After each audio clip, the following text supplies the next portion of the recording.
And we are live. It is the Football Diehard Sunday morning show. Bobby Gomes, how's it going? Going well. How's everything with you?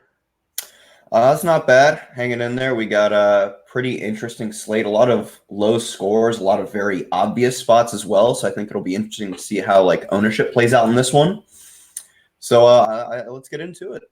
We've got my first game on the slate. Baltimore Ravens versus the Pittsburgh Steelers. Baltimore are 3.5-point favorites, a 44-point total. I mean, I'm riding Marquise Brown until I die. He's third in air yards, and I think pairing him with Lamar Jackson on a slate where I don't expect a lot of people to pay up at quarterback because you don't have the values and everybody's going to be paying for running back is like a pretty awesome tournament play to me. I don't know if I feel good about any of it in cash, but really my question is there any interest in anybody but those two guys? Because I think I've talked about those guys to death this week. I've not seen a lot of love for Pittsburgh players, maybe some people chasing last week. Maybe some Mark Ingram people. I do actually think there is maybe a few other plays on Baltimore. So what are you doing with this game? So I think people will definitely chase Jalen Samuels if Connor is out at 4,100. I don't know if I'd go there, but I think people will definitely do that. I like the call with Lamar Jackson and Hollywood Brown. Those would be my tournament options as well. I think that was the last lineup construction that I was kind of fiddling around with last night. I definitely like Hollywood and Lamar Jackson as well. I think they're both good pivots in tournaments. Mark Andrews, I think, is another good play at tight end. I think he's only 4,800 on DK, but getting used in terms of just pure volume targets and routes, getting elite usage. If Lamar Jackson's going to keep throwing touchdowns, I don't think he's a bad play. Still probably not where I'm going in cash for sure, but I think he's a solid tournament play as well. Yeah, both of those guys, Lamar Jackson and Mark Andrews, those are pretty much the content. That's where the concentration of the passing game in Baltimore is going to be around. So, yeah, they're both good plays with Jackson. It'd be nice to run back the stack, but it just seems difficult. Juju's probably going to be low owned. I think I can just pull up his ownership right now.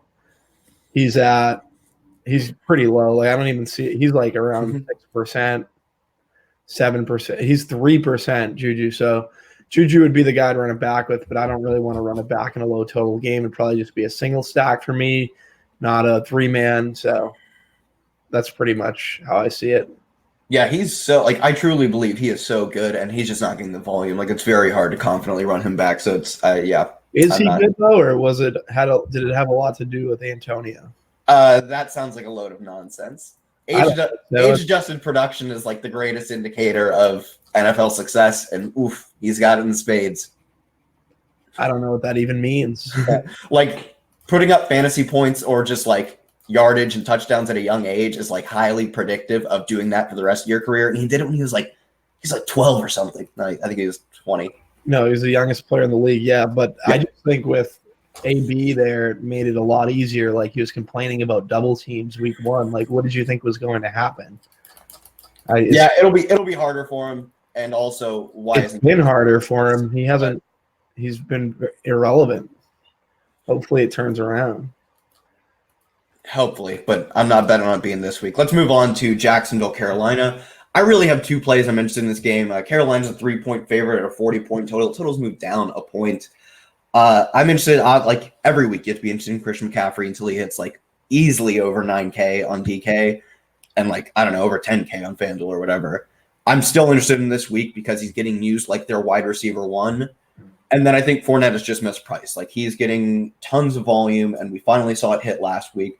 I still think I'm more interested in McCaffrey in this game, and you've talked about not really wanting to run 2 running backs back-to-back in the same game because if one does pretty well, it's very easy for that team to control the clock, and then the other team doesn't get the ball as much. So if we're going by that, then it's just McCaffrey for me. Do you have any other plays in this game? Yeah, I think we talked about this in our group chat, and I pretty much I don't know if it was on this show or another that I was talking about how that's a thing for me. In tournaments, in cash games, it's obviously you can do that because it's pretty much John broke it down a lot better than me. I don't verbalize my thoughts as well. So basically for me, like McCaffrey, Greg Olsen, those would be the two guys. I think Olsen's in play for cash games today. McCaffrey, you just gave the answer with him, just complete usage all around. He's the majority of their offense. He should be your first guy in cash. That's pretty much it for this game. Yeah, I'm not really interested in anything else. Next game, a low total, but I think it still has some plays. It's an interesting game now that we have, assumedly, Josh Allen back. It is the Buffalo Bills against the Tennessee Titans. The Titans are 3-point favorites, and it has probably the lowest total of the week at 38.5. But I do think Titans are 3-point home favorites. It sets up pretty well for Derrick Henry. You talked about him, I think, on the Wednesday show. And obviously, I've been sold. I have him in a bunch of my lineups. So I think running him back with John Brown is a very good play. I think he was your favorite play of this game, right? I think so. The more I think about the situation with Allen, like I'm trying to figure out, Allen's going to have to. He's probably not going to run as much, so he's probably going to throw more from the pocket, so that helps him. It's just a matter of, like, I don't know. I still like John Brown. I still like Henry. I think they're interesting. I think Henry correlates well also with the Tennessee Titans defense, which is also in play. That's pretty much like the kind of way I'm approaching it. The total moved 2 points since the open. It started at 38. No, it's basically moved a full point since the open. The percentage of the bets, 38% are on the under and around 68 are on the over. So that's it. 68% of the money's on the over. So the sharp money's there. I just don't.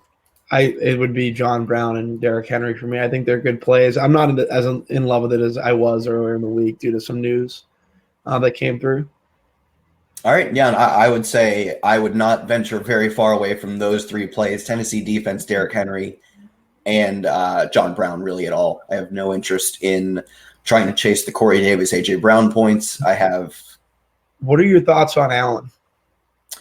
I think if there's any concern, like you said, that maybe you hope he tries to protect himself more coming off concussion.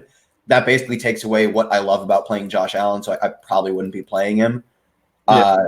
Especially in cash, like my whole thing is like trying to boost my floor essentially. And if his floor is trying to protect himself and not running, then he's kind of a dud because he's not a great passer. Yeah, no, you're right. Makes sense. On any other week, I think you always have to consider Josh Allen because he's like discount Lamar Jackson. This week, though, probably not as much.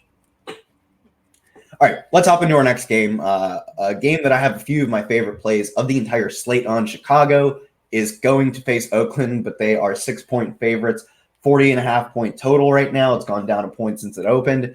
I'll start off with David Montgomery because I've talked about him all week. He's getting 19.7 touches per game over the past 3 games, basically since Mike Davis has either been inactive one of those weeks or just been completely taken out of the game. I'm not awfully interested in any of the receiving weapons on this game, although Allen Robinson is getting a lot of usage, and I think Taylor Gabriel's out again. Tyrell Williams not expected to play. That came up a little bit before we were about to hop on.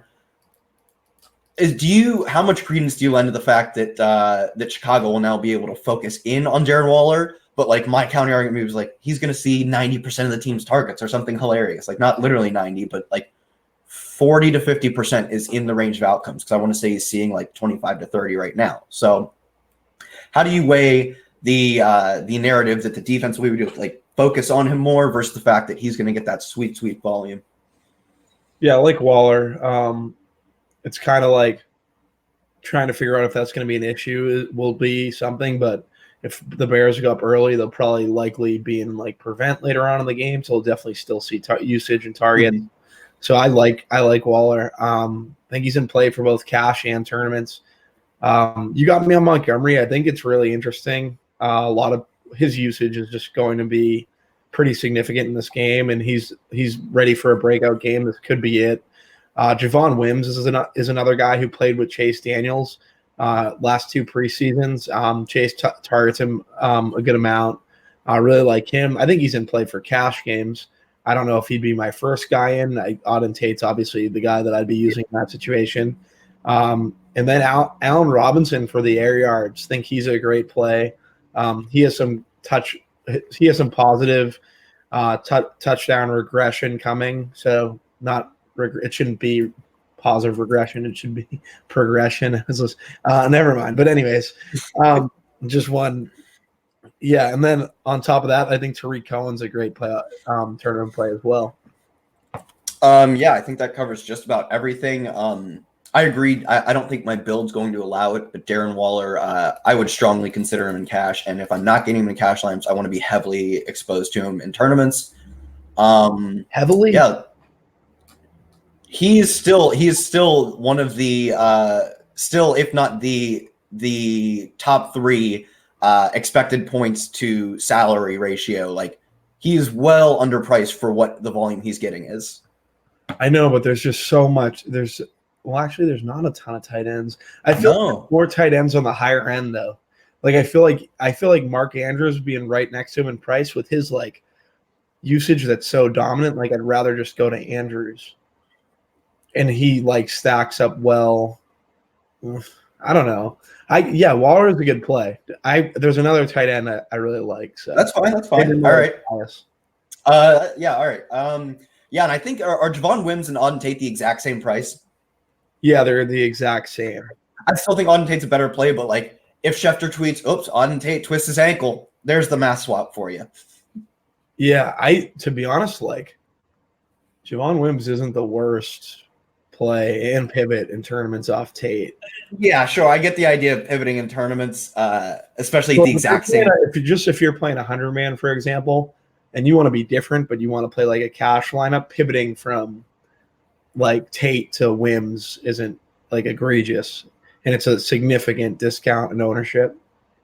Yeah, my only problem would be, I think it's for me, it's still exclusively a tournament play, but in that vein, I still think, I don't actually, it's a pretty solid play. It's a solid pivot. That is a tournament. Yeah.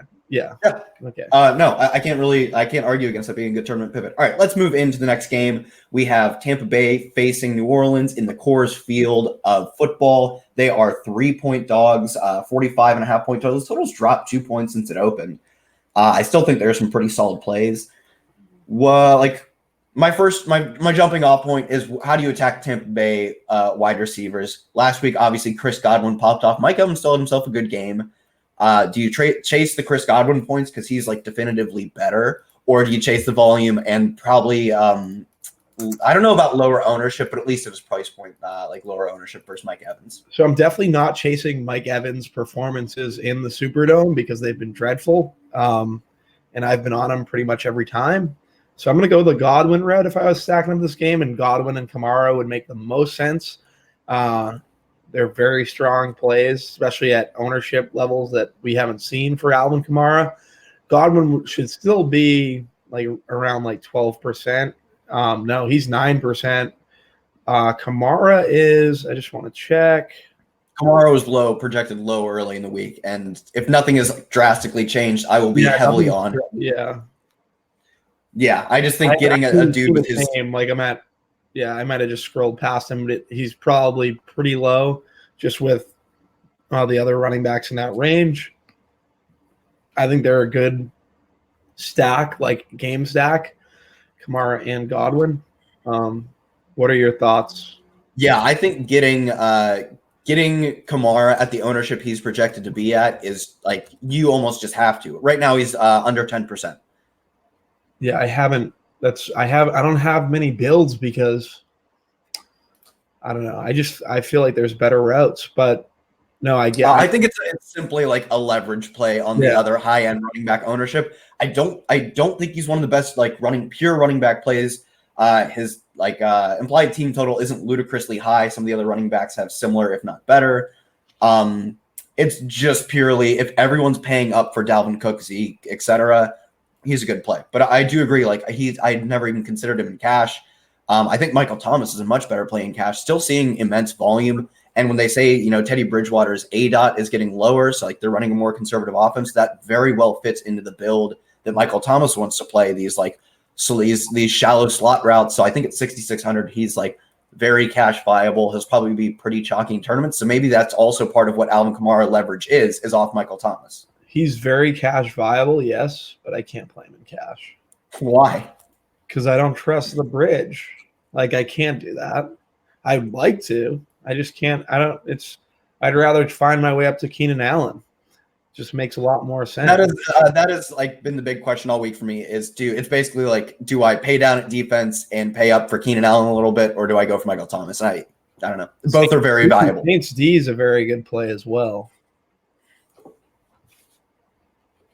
Yeah, I think that's all I have. You couldn't pay me to play any of the non-Michael Thomas, non-Alvin Kamara Saints. Like, their offense is too condensed, too shallow ADOT to get in your Ted Gins. Like, none of it for me. Like, and honestly, the same can be said. Like, I guess the only other option that's like viable at all on the Tampa Bay side is OJ Howard, but I was off him early. I'm glad. Is there any chance you try and, I don't know, play OJ Howard? No. Yeah. Ronald Jones, I guess, is getting volume. I'm not awfully interested because he's getting targets siphoned off by Dario Ogunbowale, if that's how you say it, and getting goal line work siphoned off by Peyton Barber. Like, he's in the worst form of the touch squeeze. So I think he's talented, but it doesn't really matter. Yeah, no, that's fine. That's a good way to put Peyton Barber. No interest. No, hell no. No, I'm not interested either. I was just thinking for a game stack. What do we got? Yeah, let's move on. We should, if we're talking about Peyton Barber, it's time to move on. Yeah. We had the Atlanta Falcons.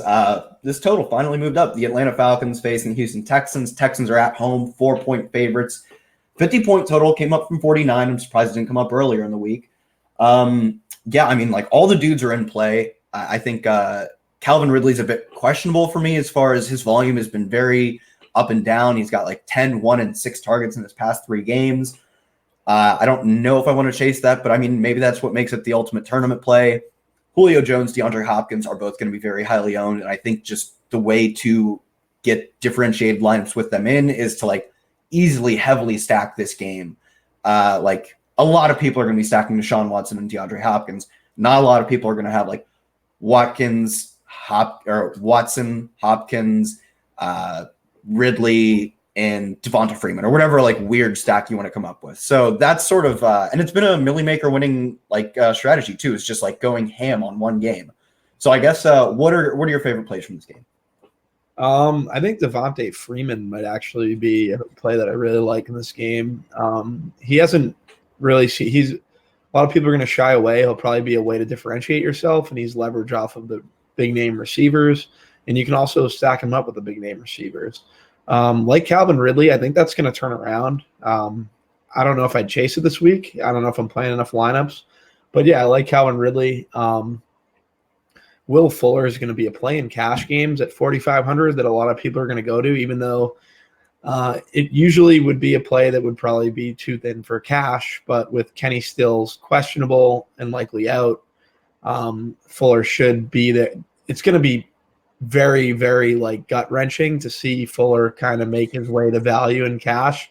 And I've been rostering him for the last 5 weeks, and it's going to be difficult for me to roster him in tournaments this week because of that, his high ownership. I don't know, but he's going to get there. So definitely that's not going to be the most fun watching it on my couch.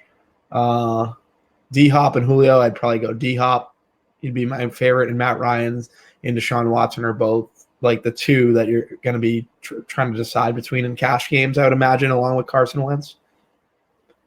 Yeah, I think you covered any interest in Carlos Hyde. He's popping as a value in models. I don't want to play him, but it does make a lot of sense in terms of leverage. I think Hopkins is the highest owned wide receiver in tournaments right now. Yeah, he is. Yep, it's all. Auden Tate, I guess the highest owned of the non-Auden Tate wide receivers. So I don't hate playing Carlos Hyde. He got 5 targets last week. I don't know if you expect that to hold, but I do think that means that like he could have 2 or 3 in any given game. I don't expect 5 almost ever again. I don't know. It's feels like grimy, even more so than Devonta Freeman, but I get the process behind it. Any interest in Hyde?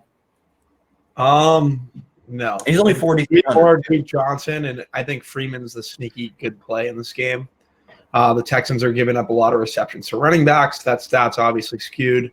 because they played Christian McCaffrey last week, but throughout the season, they're leading the league in receptions to running back. So I think Freeman would be the guy for me. Yeah. All right. Let's see. Next game is the New England Patriots versus Washington. They are 16.5-point favorites with a 42-point total. Rex Burkhead yesterday was ruled out, so it will be James White and Sony Michel. I think that's a good place to start. What are you doing with these two, keeping in mind that Sony Michel is very bad at football? Yeah, so for that reason, James White is like a very good play today in both cash and tournaments. And I'm also very bullish on the Patriots passing game, which usually revolves around James White and Julian Edelman. I think they're also good plays. I think Brady is a good play. Brady's a better play on FanDuel because you don't have to worry about the 300-yard bonus. But he's definitely a good play, and I like the Patriots stack. Guy you can run it back with in tournaments, MME, like this. It's Chris Thompson for a lot of people, but I think Jeremy Sprinkle at 2,500 is someone that if you want to fit that stack and then get up to the wide receivers and deep GPPs, like very deep, like just Millie Maker, take a shot. I don't hate the play because they have no one, so he's going to have to get something. And then the Patriots defense, that's kind of priced in that they need a touchdown, so they're pretty much a tournament play for me.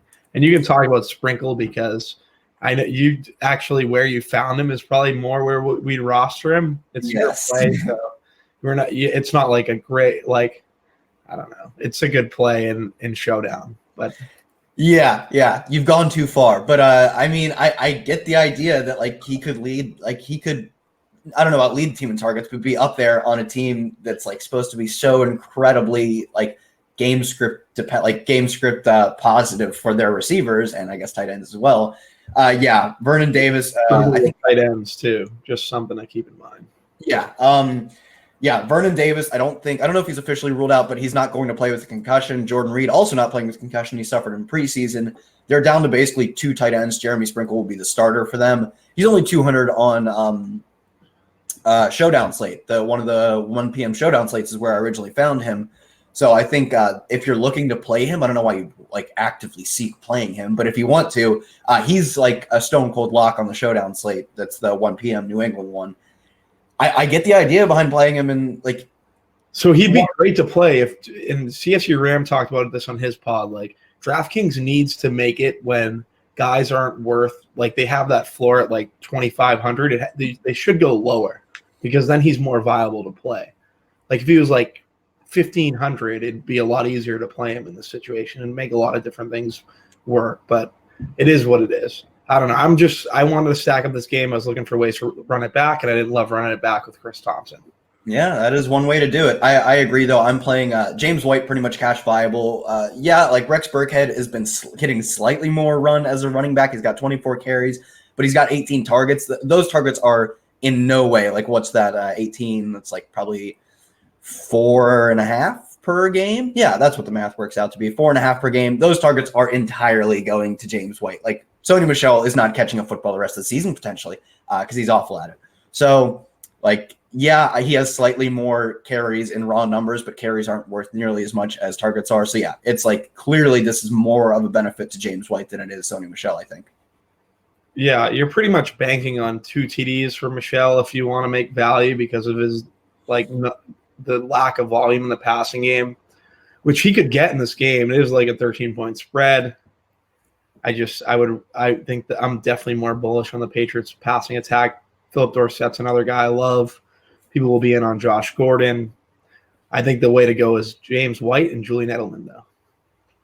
Yeah, I think like if you're looking for two TDs, your much more likely avenue to 12 points would be like 6 catches, 60 yards from James White. Like just to get to that 12 points, James White is so much more likely to actually hit that number or hit whatever number value you're looking for. Let's move on to another game that's ripe for stacking. It is the Cardinals versus the Bengals.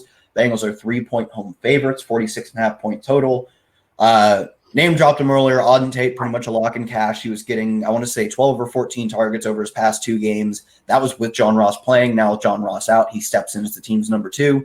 Doesn't really fill the same role as John Ross. Doesn't have the same like style, body profile. But it doesn't really matter. Like he's a starting wide receiver for 3,500 on the like top 2, I believe, most pass heavy offense. They're passing over 70% of the time in a game that's supposed to be like good for game script because they're playing the Cardinals, and the Cardinals also have an awful defense.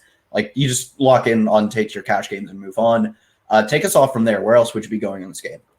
Yeah, Larry Fitzgerald and David Johnson. I think Larry Fitzgerald's a lock in cash on FanDuel, and I think he's a little bit priced up on DK, but with the red zone targets, he can definitely be utilized there. David Johnson's a better play on FanDuel as well. David Johnson should get in the end zone rushing this week, hopefully. It's been pretty much all year that we've been waiting for this, but I think we'll get it this week versus Bengals defense that's atrocious. Auden Tate's a really good play in cash. I think he's definitely fadeable in tournaments with the bust rate of low-value wide receivers. I just don't know like how I'm going to basically go in regards to this situation. Like, Auden Tate's easy for me in cash. I love Fitzgerald. Joe Mixon's a guy that's popping pretty significantly, but I don't want to play Joe Mixon, and I think there's better running backs on the slate. We just talked about one in James White, who I think is a better play. That's pretty much it for me in this game. Any interest in Kyler Murray on FanDuel? I don't know his exact price, but he's super priced down. On DK, he's like completely priced out from me. He's like 6,300 on DK or something. He's currently in my Thursday, Monday. I was just looking at it on FanDuel, my cash game there. Okay. Yeah. He's probably my cash game quarterback on FanDuel. I have to double check because I haven't looked at my FanDuel lineups today. But he's just so severely underpriced there. I think that might answer one of the questions, but of course we'll get to that later. We have questions to get to at the end. I don't hate Joe Mixon as a dude who's gotten over 10 carries and like 2 catches in the past 3 games each. But I don't know, like he's not getting dominant. He's not getting like David Montgomery's getting more work than him. I would assume at a better price. Like, I don't know, if you're buying like the buy low volume system, I don't even think he's the best buy there. Like, you have to really fade all of the receiving game options, just go with the ultimate leverage for him. And I don't know. I think they're better plays. Yeah, no, I think there are definitely better plays. I think there's better games we can get into, even though everyone loves this game so much. What's up next? What's on tap? We have on tap a delicious pour of a 14-point favored Philadelphia Eagles against the awful Jets. I want to know who their backup quarterback is. It might be Le'Veon Bell because Luke Falk, assumedly starting for them again. There is a 43.5-point total, but basically all of that comes from the 28.75 implied team total of the Eagles. I think the number 2 implied team total on the slate, I would assume. Yeah, it is. So I guess at that point, how do you not have a lot of exposure to Carson Wentz? So I feel like it's going underlooked with Deshaun Watson, probably Tom Brady, like some of the other more marquee name quarterbacks in this slate. Yeah, for cash game QBs, there's 3 for me. There's Ryan, Wentz, and Deshaun. And I think Wentz was my first guy in at the beginning of the week. I just think he's a really good play. But with the team total being this high, like he can get there and then not pretty much, like if they blow him out, he could get there and just be fine, even if they pull them late in the third or however it goes. I like pairing him with Ertz if you can. I think you can do that in cash.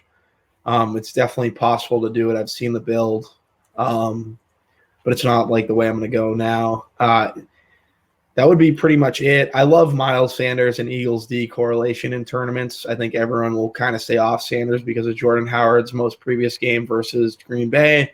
I just think Miles Sanders has been in a situation where he's eventually going to break out. This could be it versus the Jets. So interested to see how this whole game kind of works. Yeah, I agree with everything you said. I just want to add that I believe Zach Ertz has been like wildly underproducing in terms of touchdowns, like touchdowns relative to targets, receptions, and yards. So, of course, in a game where they have nearly a 30 implied team total, that I think that would be the place to expect it. So I think he's a great play. I'm not awfully interested in much else. I think the Miles Sanders call as well, like outside of anything you said. Yeah, let's see, 255 yards, 0 touchdowns. Everybody around him, except for Darren Waller, of course, is outproducing or has touchdowns at all. So I think he's a great play for positive regression. Darren Waller in that same vein. Not playing any Jets. Le'Veon Bell's getting a lot of volume. He would have to control like basically all of the touchdowns from his team to pay off value, or at least to like hit big. I don't think like you want a 2 touchdown game out of your running back. He has to get all the touchdowns from his team. So not any interest in him really. Yeah, no, it makes sense. What do we get next? We have the Minnesota Vikings versus the Giants. There is a 43.5 implied total. Vikings are 5.5-point favorites. It obviously sets up well for Dalvin Cook. I know people have beaten the Giants through the air. The Vikings don't really seem to care about taking that avenue to victory. Do you buy any? Do you lend any credence to the squeaky wheel syndrome that we have with Adam Thielen calling out his quarterback? And I don't even know if it was as much calling out his quarterback as the offensive system as a whole. I want to say both the receivers outside the top 40 or 50 in targets or something like these. We need to get these guys the ball more. But do you actually think the Vikings care about getting Diggs, getting Thielen the ball more right now? See, I don't think Mike Zimmer gives a shit. See, I don't either. People are always like, it's the squeaky wheel. It's the squeaky wheel, but Mike Zimmer is making the call. So if you call a play to Thielen, then it's likely going to be – if he doesn't want to run the offense. He wants to establish the run. So, I don't know. For me, it's just I like Thielen. I think he's a good play, especially in tournaments, running it back with Evan Ingram. I actually like that better than him and Dalvin Cook, just with value that's opened up. I would prefer Thielen to Diggs. I think Kirk Cousins can do enough to get him there. But the other issue with the squeaky wheel narrative is, you need Zimmer to call the plays, but you also need Kirk Cousins to be good. So, you need two things to happen, and Kirk Cousins isn't good. So, I don't know. It can't be done versus the Giants because their secondary is awful. I want to go there. I love Ingram running it back with Ingram. Golden Tate's a great play on FanDuel at 4,500. Yeah, they literally will eat into Ingram. That's another thing. What? Golden Tate being back will eat into Ingram. So that kind of makes me question my love for Ingram in this game stack between Thielen and Ingram. But I don't know. What are your thoughts?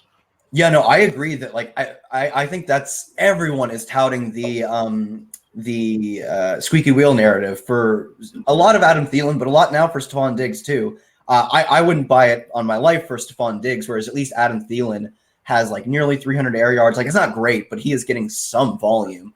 Whereas Stephon Diggs got nothing. Yeah, 22 targets, not great for Adam Thielen, but he does have I would assume a higher ADOT than he did last year, 13.4. So the usage is not great, but it's at least there, especially relative to Diggs, who's got nothing. So if you want to buy the squeaky wheel narrative, I guess it's Adam Thielen, but I disagree. Mike Zimmer does not care. He's the most old school ground and pound. He just wants to establish the run, like you said. And I don't think he's going to be well, guys, Adam Thielen's not happy. We need to help his feelings out. He doesn't care. So for me, I think it's all Dalvin Cook in this game. I don't mind the Adam Thielen call. I don't think I'll have much of it. And on the Giants side, I still want to buy into Evan Ingram, but I do agree the Golden Tate thing is concerning. I think that's what makes Evan Ingram more of a tournament play for me. It doesn't really fit in my cash builds anyways. I don't think I'm paying up for tight end. But yeah, I love for him in tournaments, but the Vikings are so bad versus tight ends. So I think you definitely have to consider it even so. And it's either Dalvin or Thielen that I would prefer to run it back with. Yeah. And just on FanDuel, I literally think because he's coming off suspension, FanDuel forgot to price him beyond their min at 4,500. Yeah, he should be in your. So I have to do. So he's in one of my cash games on FD right now, the Thursday, Monday, and I think I have to go back and see. I don't know if he's a need, but if he's gonna be I don't know. I'm looking at it right now. I'm not enthused with playing him, but I could play him. Who knows? That's pretty much it. Next game we have the Broncos are facing. Wait, one question. Go ahead. Auden Tate on FanDuel or Golden Tate? I would still go Auden Tate for sure. You would still go Auden Tate? Okay. Are they the same price? See, he's 800. Auden Tate's 800 more. I could probably get up to another defense from. I would then definitely go Golden Tate. I like Auden Tate for sure. But is he that 2v2 swap worth? Paying I don't. That's what I'm saying. I think no is what I'm saying. Throw Golden in there and see what I can get. Yeah, I would say no, just because I don't know. Maybe you can get up to the Bears or Eagles if I throw Golden in there. Yeah, I'd probably go Golden Tate. Yeah, I'd go Golden. Bears or Eagles? Who's your what would be your favorite defense? The Eagles, you imagine, versus Luke Falk? Yeah, it's the Eagles, but my heart kind of wants it to be the Bears. Although, like, it's the Eagles. It's I love the revenge narrative of Khalil Mack, but like the Jets are so much worse than the Raiders. The Jets are not. The thing for me is Luke Falk doesn't turn the ball over. Do we know that after like what 3? No, he came into New England and he didn't turn the ball over. I don't know. It's the thing. You get the Bears. They're going to London. Oakland has to travel all that way. I really like the Bears, D. I might go Bears, D. I just think there's more. I mean, they're both very viable. I want to buy the Khalil Mack narrative, and I'll have a lot of them in tournament. I just think I don't know. I would very much heavily side on the implied team total of what the Jets are now at 14.75 versus 2.5 points higher for Oakland. Yeah. Yeah. No, I get you. All right, let's hop into our next game. Let's see. We have the Chargers versus the Broncos. Chargers are 5.5 point favorites, down a point from where it opened. 44.5 point total. So not only has the Chargers line moved, or the Chargers spread moved down a little bit, but the total has gone up. I'm not playing much Melvin Gordon. I know they said they want him to resume his workhorse role, but then later in the week it came out and said they're still going to be running Austin Eckler. So it's tough to interpret what they mean, but what I interpret it as is Austin Eckler's probably a better running back. So I'm just going to play him.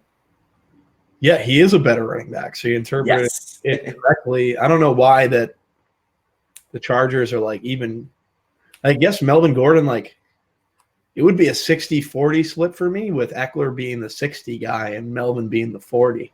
Eckler's been balling out, man. Like I don't know how you just take him out of that offense and like – See, even though we talk about how inept the Chargers staff is, I don't think they're that inept that they wouldn't at least give him a significant portion, especially of the receiving work, which is kind of what we'd care about. So I think I'm not saying he's viable in cash because we just don't know what's going to happen. But in tournaments, I'll be heavily on him. Yeah, and for the organization, I mean, they have to look at Eckler. They're paying him $250K and Melvin Gordon $5 million. Just the best thing is just to get rid of Melvin Gordon and move on. But he's going to be there, and we have to deal with that this week. On the other side of this game, I really like Emmanuel Sanders. I think he's very sneaky off of Will Fuller, especially in tournaments. Keenan Allen is someone who I'm trying to get up to in cash. I really like him as well. Mike Williams would be the off receiver at 4,500 that I think people are going to go to just this passing attack in general because it's pretty much Mike Williams and Keenan Allen. Keenan Allen definitely has the worst matchup, but he's done well versus the Chargers throughout his career. And on the flip side, Allen versus the Broncos and Sanders versus the Chargers, they both done pretty well. So I kind of like that game stack. I think it's a way you could go, especially with Allen busting his chalk last week in tournaments. Any thoughts for you, in terms of this game? Yeah, I think I was actually interested in eyeing up Courtland Sutton. So I guess explain to me more your theory between going Sanders over Sutton. No, Courtland's been the better receiver. He's probably the best receiver on the team as of right now. I have an affinity for Emmanuel Sanders, so I just play him. Yeah, I would go Courtland Sutton, but I think both are fine plays. They're both seeing a lot of volume. My play in this game, it might be disgusting, but if you want to pay up for literally all the dudes, Joe Flacco at 4,700. People are going to look at the backup quarterbacks, despite the fact that Joe Flacco has the flacked. God, can't believe we've coined that term. Yeah, despite the fact that Joe Flacco has been just slinging the ball all around, in terms of expected points, which isn't quite as predictive for quarterbacks. That's something that kind of depends more on actually how good they are. But Joe Flacco's played all right. He's I think he's hit 3x value or a shade of a point off of it in 3 of his 4 games. It's a good total, moved up half a point. I don't know. I don't hate the play, and it really lets you pay up for all of the good running backs, all of the good receivers. You can get so much done when you're playing him, when you're playing Noah Fant at 2,800, I think, who's been getting decent volume, averaging roughly 4 targets a game, but he's running a ton of routes, I believe. His routes per targets, you expect that to, if he's running so many routes, to eventually regress. So I kind of like Fant. I also just think the dude's uber talented as well. So maybe that's a bias of mine. But I like Flacco running it back with Fant. If you have Auden Tate in that lineup, you pretty much get to play anybody else you want at that point. So I think that's interesting. I don't know. I still think it's cash viable, but I don't know. What are your opinions on Joe Flacco and cash, I guess? Because it seems like a very dumb play, especially for the fact that Joe Flacco is going to be super underowned. I would assume Fant is as well. But like it does let you play literally every other chalk option you want, essentially. No, yeah, I think I pointed this stack out to you in the middle of the week. Flacco. Yeah, you and I like super team. I was like Joe Flacco, but then what? And you were like Noah Fant, but then Yeah, Noah Fant's like a good play. He allows you to. He's definitely a better play than Sprinkle, but Sprinkle's good on Showdown. Yeah, I like Fant. I think the stack's interesting. I think it lets you do a lot in terms of like getting different guys. Could be a good late night hammer, I guess, stacking up this game, or because there's only 2 games in the afternoon. Yeah, I don't hate it. I love Keenan Allen. Favorite play probably going this week. Keenan Allen. Yeah, and you can run Joe Flacco, Noah Fant, Keenan Allen, or you can run. I mean, the receivers are good plays for Denver as well, like for sure. All right, let's move on to our last game because there are only 2 4 p.m. games. We have the Dallas Cowboys hosting the Green Bay Packers. They are 3.5-point favorites, 46.5-point total. Moved down half a point, but not like awfully interesting for the movement.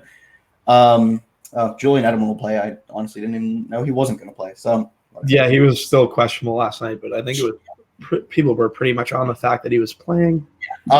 Yeah, no news there. So in this Dallas game, I think Zeke's a great play. Green Bay has funneled production to running backs. But I don't know. He's not the CMC level play. I don't know. Like he's definitely a tier 2 running back for me with like CMC taking tier 1 on his own right now. On the other side, Aaron Jones, I think 5,900 is if I can fit into my cash lineups, I probably will. But with James White being such a good play, I don't know if that's where I'm going for my third running back anymore. I don't love any of the Green Bay receivers necessarily. They both got a decent price up. They're like 59 and something else in the 5K range. Because this game did Green Bay play Thursday last week? I think so, yeah. Yeah, so they were able to adjust the price on DK as opposed to like any Sunday or Monday game where they don't get to adjust the price. So I don't know. I'm not in love with any of their weapons. What are you doing with this game? Oh, Michael Gallup expected to play this week. Important news to talk about. Yeah, I like Gallup if we get news that he's going to get a full allotment at work. MVS Allison, you kind of hit it. I think they're good plays for tournaments but I don't think they're gonna eat up. I don't think the volume's gonna be there to play them in cash. It'll probably be like a long touchdown from one of them. I don't also like rostering wide receivers versus Dallas. I think that Jimmy Graham is in play, even though it makes me want to vomit to say it. But my favorite play would be Aaron Jones, and I don't know if I can get Aaron Jones in my cash game lineup. It's pretty much the same situation that you said with White now being my favorite play on the Packers side, my favorite play on the Cowboys side, Zeke. But with James White now, with the Burkhead news. So that's pretty much how I'm approaching it. Zeke's a really good play. I prefer him to Dalvin Cook at this point. Okay. Yeah, that's all I have. I like the Jimmy Graham play. I do think like Devontae Adams, like obviously he drops a lot of targets, but he drops so much touchdown equity when he's out. So I think like naturally you'd expect Jimmy Graham to take on some of that as his like dude's like 6'7". I'm not sure I'm sure he's not the athlete he used to be, but like still has the size to just win jump balls in the red zone. So I think it makes sense that they would look to him more in the red zone with Devontae Adams out. And the Cowboys give up like catches to the tight end underneath. The thing is, Aaron Rodgers doesn't throw to the tight end, so it doesn't really. But now with Adams out, he might have to. Yeah, so I think he's a fine tournament play. I think I have some of him in tournaments, but obviously not anywhere close to cash for me. He's only got like 16 targets, like less air yards than Noah Fant. So yeah, I think that's pretty much how I feel about this game. I like running like the opposing tight end stack for Zeke. I like Aaron Jones, but I don't think he fits in my cash game builds. Yeah, I think we've about covered everything. Yeah. All right. Questions, of course. Let's start off season long. Josh Gordon or Hollywood. Like Hollywood, I'd say Hollywood, but maybe that's just because I'm so like focused in on him in DFS. But to be fair, he is getting way more volume in terms of air yards. So yeah, probably Hollywood for me. For what? What was the 1v1? Josh Gordon versus Hollywood Brown. Yeah, Hollywood Brown. Play that guy. TDs are coming today. Today. We need them today. Oh, boy, do we need him today. All right, you guys have been awesome. Okay, my question is I'm trying to go undefeated. Oh, I remember. We've gotten this question every week. Is trying to go undefeated in my head-to-head on FanDuel. I need a QB defense. Thank you. No problem. I think Kyler Murray is like clearly the dude on FanDuel for QB. Am I missing something on FD? Because right now I have Watson. I think you're right, actually. I just think he's so egregiously underpriced. I think he's a little overpriced on DK, but in terms of his floor, he's gotten like 19 points in every game. I think maybe his last game wasn't, but like, I don't know. I think, and volume as well. You expect like both these teams are running 70%, them and the Bengals are running 70% passes. They're both in the top half of plays run per game. What can I think if I get off?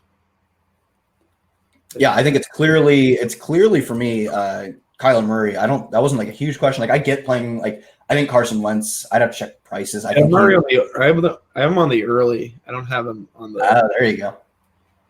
Wait, you should be playing early though. No, I have him on the 1 p.m. only. Oh, I see what you're saying. I put up my cash, yeah. So I have him on the Thursday, Monday as well, but I don't have him on. Who's my last guy in on FD? I got to figure this out. So yeah, that's like. I don't know. Do you have any? You said you have Watson currently. You could always swap. Do you have any? Hayden on my featured slate lineup. I haven't done that yet, so I just did that.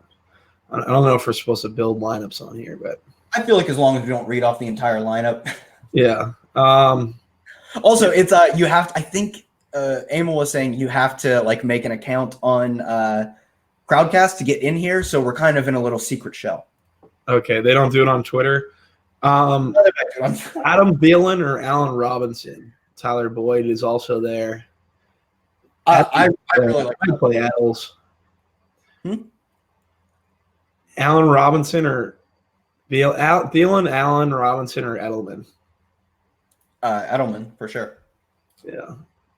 Yeah. So defense on FD. Cincinnati at 3,700. I'm just looking at prices right here. I have a lot of Cincinnati on DK. I think Cincinnati at 3,700 is probably one of the better value plays. Their equity of sacks is so good. So if you're not playing Murray, that's where I go. But I guess, I don't know. I'm saying you play a lot of Murray. So yeah, I would say so. Minnesota facing the Giants, 4,500, projecting as another high value play. I like them. Let's see. New Orleans at 4K is interesting. They are like one of the upper value plays, and you said how much you like the New Orleans defense, correct? Yeah, I like Nola's defense. I think they're in a good spot versus Jameis. They're projecting well, so yeah, I like New Orleans. All right, I'll lock in Murray, and we can say New Orleans or Minnesota. That's your choice. So let's see. Let's hop on to our next question. Trust T.Y. Hilton will play or Robbie Anderson against a relatively weaker Philly secondary with okay. So T.Y. Hilton or Robbie Anderson. You can take this one. T.Y. Hilton or Robbie? It's T.Y. all the way.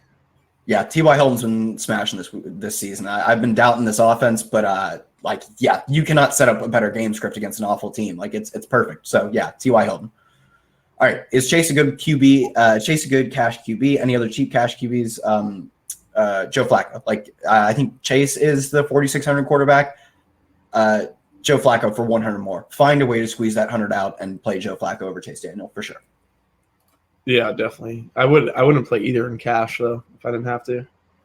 I might have to. Flex standard scoring: Royce Freeman, Sterling Shepard, or Philip Dorsett. I'm not playing Royce Freeman for my life. I don't care that he's getting like 50% of the team's work. Sterling, it's basically for me, it's Sterling Shepard or Philip Dorsett. I think Golden Tate probably eats into both of Evan Ingram and Sterling Shepard, but I'd still play Sterling Shepard over Dorsett. Do you have Dorsett's not a bad play. I just feel like it's like you're projecting at least a long touchdown for him. Yeah, I think I would probably go Dorsett. Okay. Any word on T.Y. Hilton and Mac? I don't know if I've seen. Do you know any news on Mac? I think I saw earlier today. T.Y. playing. I think T.Y. is playing. I know. I'm almost sure I've seen T.Y. Is expected to suit up this week. I don't know about Mac though. I can look it up. Yeah, T.Y. is a really good play. We will hop into the next question. Dynasty League. This is my question. Dynasty League. Need 3 running backs. I don't know why it matters. It's Dynasty League. What is a Dynasty League? It's the best, but only for degenerates of season long. You just keep all of your players every single season. It's a keeper league. Yeah, except you keep every player. Yeah, but I mean, that's what it is. Okay. You just keep every single player. So how's the draft? What? How's the draft? The draft's probably Rookies. pretty. Oh, rookies. Yeah. When I was in high school, I loved college football like so much more than the NFL. So it was perfect for me. So I was just like, yeah, scout rookies. I'll watch film. Yeah, Dynasty League need 3 running backs: Austin Eckler, Le'Veon Bell, Melvin Gordon, or David Johnson. So I'm playing David Johnson for sure. I'm for sure playing Eckler. It doesn't matter this Dynasty League actually. So to me, this question's Le'Veon Bell or Melvin Gordon. Yeah, Lev or Melvin for me. Wait, what was the question? Start 3 running backs: Eckler, Bell, Gordon, or Johnson. I'm saying start Eckler, Johnson for sure. The final spot is Bell or Gordon. Is it PPR? Does not say, but let's assume so because I think Lev gets so much work. It would just be Lev for me. Okay, that's fine. PPR question: Calvin Ridley, Mike Williams, Michael Gallup, Jordan Howard, pick 3. Let's see. Calvin Ridley, Mike Williams, Michael Gallup, Jordan Howard, pick 3. I will lock in Michael Gallup, assuming he plays. Maybe that's something if you don't think every report has said he's going to play. It's just whether he gets the full workload. He was beating out Amari Cooper, I know in air yards, but probably in targets too before he went down. So I'm playing Michael Gallup. Jordan Howard with the game script makes a ton of sense. Probably Calvin Ridley with I don't know. I guess Mike Williams could probably see a lot of volume too. So where are you going with this? What was the question? Sorry. Pick three of Ridley, Mike Williams, Michael Gallup, and Jordan Howard. Ridley, Mike Williams. Those are 2, and Gallup. Okay. All right, one more question in the chat. If you have any more questions, throw them out before we head out of here. PPR flex question: would you start Gallman, Michael, or DJ Moore? Or sorry, Michelle. Not starting Wayne Gallman. He didn't actually dominate the work, and he's expected to be a negative game script. Sony Michel or DJ Moore. Am I about to say start Sony Michel? You're going to say start Sony Michel because he's the better player. Start Sony Michel. All right, I don't think we have any more questions. We are coming up on 10 o'clock, so it's a perfect time to head out. For Bobby Gomes, find him at Bobby Gomes DFS. For Kyle, myself, find me at Kyle Tweets here. Thanks for tuning in. You can check us out Wednesday for the pre-week preview. Until then, thanks for tuning in, everyone. Thanks for tuning in, guys.